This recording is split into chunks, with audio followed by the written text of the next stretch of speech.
Hello, everyone. Thanks for joining us. Hello, Mike. How you doing? I'm doing great, Jane. Awesome. All right. Well, today we say, don't let winter wipe you out.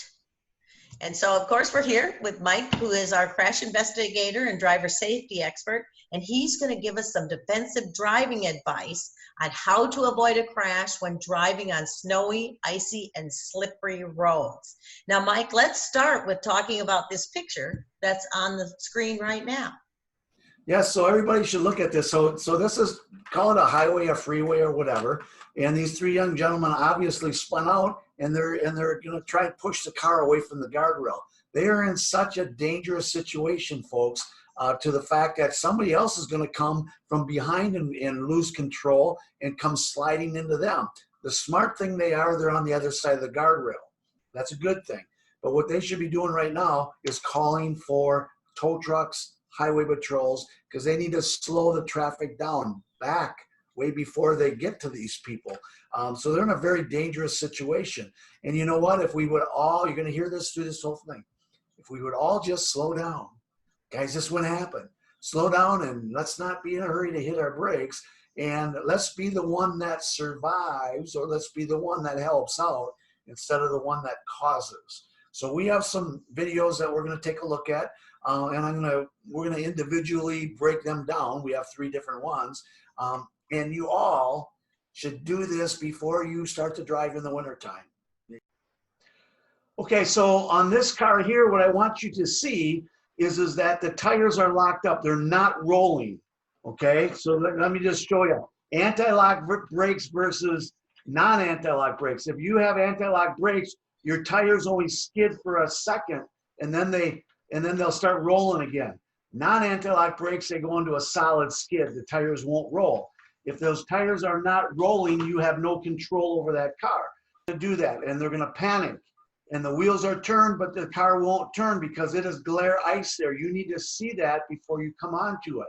So go ahead and roll it, and just watch how this car just totally loses it. They should be looking where they want to go. They came in too fast. So right away, they get comfortable with their driving situation. You can see the red car was already in the ditch, and there they go.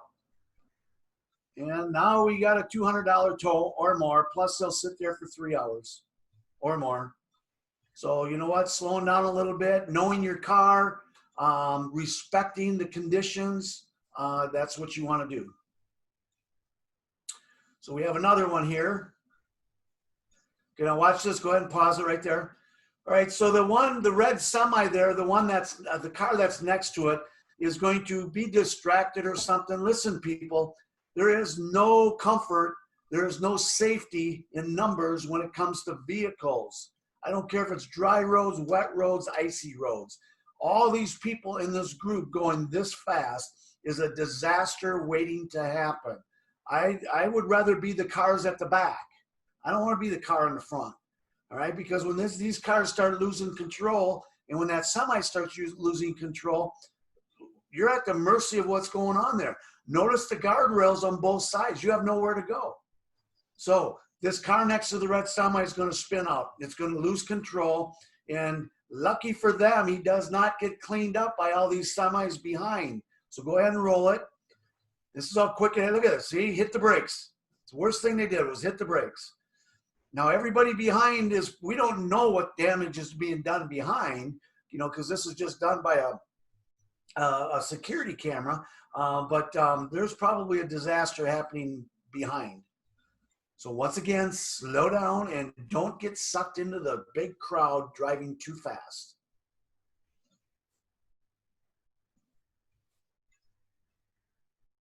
And here we go. This guy is so lucky he doesn't get into a head-on collision. Notice the roads.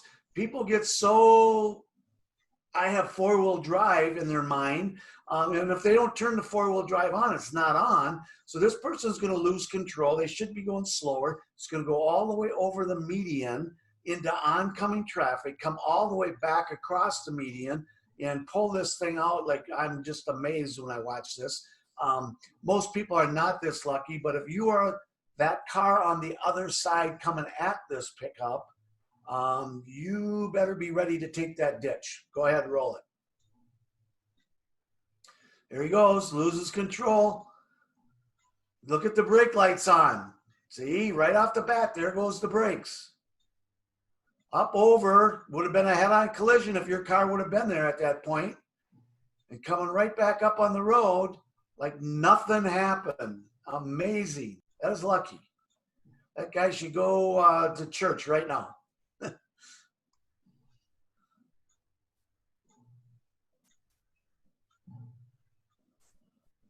Okay, so here we're coming into a curve that's icy, and right away this person that's the back end's already losing control. So chances are they could have had their cruise control on. Never put your cruise control on when it's weather conditions. Just leave it alone because you got to hit your brakes to get that off if you don't know how to push cancel. But even when you push cancel, the momentum of the car goes forward, which is all it takes to maybe put your car into a skid. So they're coming into a curve. He's already pointed the wrong way for the curve. Go ahead, roll it. And you're going to see how deep it is. They're losing it, hitting the brakes. Otherwise, he wouldn't be going straight. Okay, pulls it out. And boom.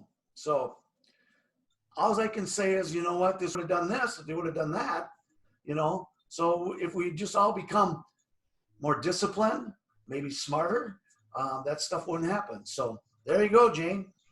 Well, tell me, what are 3 things key when you're driving and the roads are bad that you have to really pay attention or change your driving attitude? Well, there might even be more than 3, but okay. I would just say this. The biggest thing is tires. I can't talk enough about tire tread in the climate that you live in. Minnesota tires we need better grips. We need wider grips because the wider the grip, the more it channels out. You get down into Arizona where they don't get the ice and snow, but they get a lot of water. That tire needs to distribute water very quickly. Down in Florida where you get heavy rains of an inch or 2, that's where the hydroplaning starts. But tires are probably the key thing. Stopping, starting, shedding water, getting rid of snow, the bite. And then if we just slow down, I mean, you always have that person that goes flying by fast, and then everybody thinks, well, if they can do it, obviously it's not that bad out, so then they do it. And usually you see that person up the road spun out, and then as they spin out, you're spinning out because you're following them. So, tires, slowing down, knowing your conditions, testing that road out, when you see cars in the ditch, they're in the ditch for a reason, so, and then knowing how to deal with that stuff, not pumping the brakes. If you have anti-lock brakes, you don't want to pump brakes, and then pumping the brakes if you don't have anti-lock brakes. And yes, we still have cars out there right now in today's world, 2021, 2020, that still don't have anti-lock brakes. We don't buy our kids 2018 cars to drive back and forth.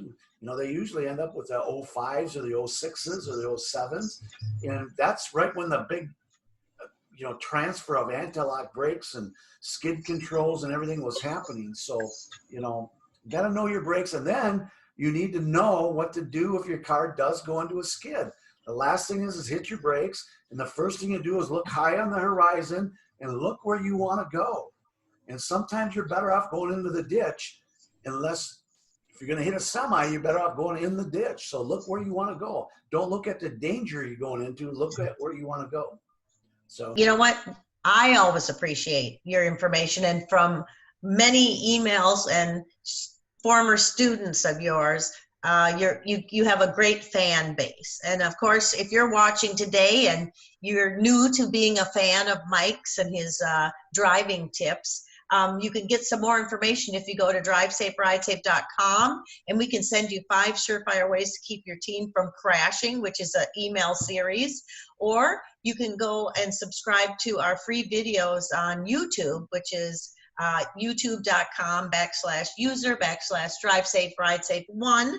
You can see this video there, or of course tell friends to go see it.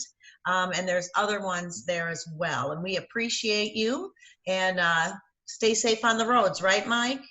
Yes, drive safe and ride safe. That's what we all need to do.